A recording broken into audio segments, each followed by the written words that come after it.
دو سه روز مونده من سردردهای شدید میگیره، یعنی همیشه همین مشکل دارم.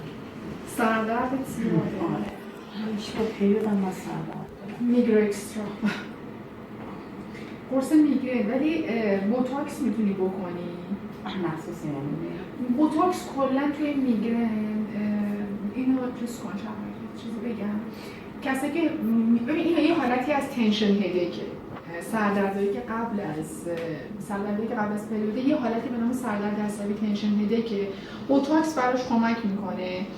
3 تا راه کلی خوب دارم بهت میگم، برو حالشو ببر. یکیش بوتاکسه، دومیش همین قرصی که گفتم، قرص میگرنی واسط می‌نویسم، و سومیش یه چیزی که توی خونه زرچوب، زنجبیل رو رنده کنی و با یه لیوان آب گرم بخورید توی اون دورانی که هستی. هم برای دردهای پریودی خیلی خوبه، هم برای اون سردردات.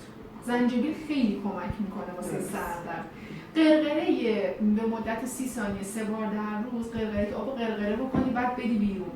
اون با تحریک عصب واگ خیلی آرامش بخشه. میگن باز برای کسایی که سردردهای میگرنی دارن و واسه کسایی که یبوست دارن خیلی کمک میکنه. یعنی زنجبیل با آب بلند بخورم. آره ببین بس شد برای سردرد هر سردردی ببینید سردردهایی که عصبی باشن. یک زنجبیل هستش که کمک میکنه با آب ولع زنجبیل میل بکنی.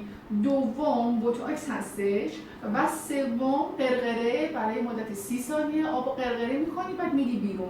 3 یا 4 بار در روز، هم برای یبوست هم برای سردرد فوق العاده است این دوتا، یعنی هم زنجبیله و هم این قرقره کردنه. بوتاکس هم که حالا اگه تمایل داشتین